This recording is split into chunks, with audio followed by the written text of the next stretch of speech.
Microsoft Word goes woke?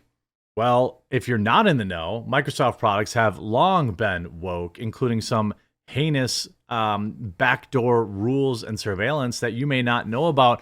But this new topic gives me a chance to inform the people. Yesterday, Elon Musk went semi-viral talking about how Microsoft Word has a feature that helps make your language more inclusive. The thing is, ultimately, that feature has been available in Microsoft Word for some years, and you do have to manually turn it on for now. But what Microsoft has been up to behind the scenes is far worse than that.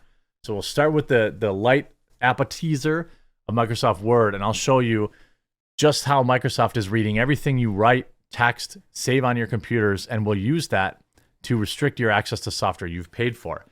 By the way, only 3 days left to get your delicious coffee brand coffee gift box. We have 2 pre-made boxes, as well as a gift box customizer tool. Promo code BESTGIFT, one word, will save you 10%. It's the perfect gift for that person that has everything. Even if they don't like coffee, we have 15 organic teas. We have like 20 different flavors of coffee. We have 4 real cacao cocos. We have 15 different premium snacks, all set up to make some delicious gift options for you this Christmas. Now, link in the description. Microsoft has always been a left-wing company, even after the departure of Bill Manboobs Gates, but things are being taken to another level. According to Elon Musk, who posted a screenshot of the incident, Microsoft Word, the world's most popular word processor, is now warning about word usage that may not be inclusive. I'm not kidding. There is literally an inclusiveness prompt in the same vein as spell check. You see Microsoft Word. Microsoft Word now scolds you if you use words that aren't inclusive. You wrote also insane stability inclusiveness. This term implies mental health bias. What? So what? So you can't say insane because it's insensitive. Though most aren't aware of this feature has existed for over a year and includes options for gender neutrality. It'll prompt you when you say things like manpower or mankind. You can even set it to weed out gendered pronouns and presumably insert a mix of they, them instead. I don't know about you, but I don't need my word processor to scold me for my language. This is via redstate.com, by the way, much less tell me what I should say instead. If I want to call something insane, I'm going to call it insane. If I want to say a man can't become a woman, I'm going to say a man can't become a woman. If I want to say Joe Biden is mentally challenged, then it shall be.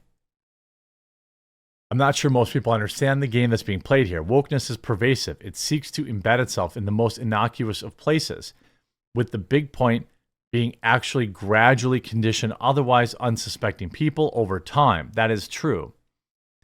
If Word prompts that certain words are insensitive enough times, guess what most people will do? They'll naturally shy away from using those words, even subconsciously, and begin to abide by the terms of the woke left. By the way, there are not a million, but there are several great options that are open source for word processing. You know, OpenOffice is one. There's many others that you can use. So you don't even need to be paying for word processors, by the way. You don't need to be paying for spreadsheets either. How many terms and phrases do you think people think twice about using today that there wouldn't have ever been a second thought a decade ago? I'm not talking about objectively racist or offensive language either.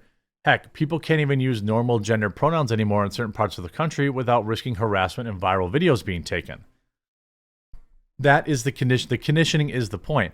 They want normal people to change the way they speak and even the way they perceive things they see in public. With enough beatings over the head, many will do just that, whether the inclusiveness feature of Microsoft Word can be turned off or not. How many people would even know how? Its mere existence shows the length the woke movement will go. Be on guard. And that's true. Now, here's something that most people didn't know, and I covered this, I think, probably on this channel 5 years ago. Did you know that Microsoft, that's Word and all their softwares, and Skype and Xbox ban, quote, offensive languages? And by the way, they will also go into your computer and scan your documents to make sure you don't use the incorrect words. Microsoft will ban offensive language and inappropriate content from Skype, Xbox, Office, and other services on May 1st, claiming it has a right to go through private data to investigate. So let's say you were writing like, I don't know, a script or something like that, and you're writing like a racist character, and you had that saved in a Word document. Microsoft can read that and ban you from using their software you've paid for. You'll own nothing and be happy, eat the bugs, live in the pod. Better watch out if you're playing Xbox and get ticked and cuss. Microsoft might ban you for offensive language. If they do, then it's bye-bye to your Xbox Gold membership and any Microsoft account balances. I care less about that. Like if you're saying, heinous things on Xbox or whatever like that, there is a mute button. People can mute you, and that's what people should use. I have a major problem with them dialing into my computer or my cell phone and reading what's on my Word documents. If you have a significant other and get hot and heavy via Skype, you better watch your language and nudity, because that too could get you banned. The ban hammer could also fall if Cortana is listening at the wrong moment, or if documents and files hosted on a Microsoft service violate Microsoft's amended terms. Again, that's the one, right? They can go and log into your computer, log into your software, read your programs. If you're using Microsoft OneDrive, anything you post on there is getting scanned, all that kind of stuff. Civil rights activist and law student Jonathan Corbett took the time to read the new terms and sounded the alarm. In the Code of Conduct section, we've clarified the use of offensive language and fraudulent activities prohibited. We've also clarified that the violation of the Code of Conduct through Xbox services may result in the suspensions or bans from participation in Xbox services, including forfeiture of content licenses, meaning your games, Xbox Gold membership time, and Microsoft account balances associated with the account. Of course, what is offensive? What is hate speech? Offensive language is fairly vague. Offensive to whom? What my granny might find offensive and what I might find offensive is vastly different. But how would Microsoft even know if you had truly been offensive? Well, this part falls under the Code of Conduct enforcement, which states, quote, when investigating alleged violations of these terms, Microsoft reserves the right to review your content in order to resolve the issue. Microsoft did add, however, we cannot monitor the entire services and make no attempt to do so. I'm not sure if that'll make you feel better, as another portion states that, quote, Microsoft may also block delivery of communications like email, file sharing, or instant messages to or from services in order to enforce bans. Corbett also posted on a portion of the text, do not publicly display or use the services or share inappropriate content or material involving, example, spicy stuff. He then wrote, so wait a second, I can't use Skype to have an adult call with my girlfriend. I can't use OneDrive to back up a document that has the F word in it. If I call someone and me name an Xbox Live, not only can they cancel my account, but they will confiscate any funds I've deposited in my account. This is old. Microsoft's been doing this forever. This is back from like 2018, 2019. And I think none of this stuff is new. And what's really is new is basically the seamless transition to you'll own nothing and be happy. That's ultimately what's happening here.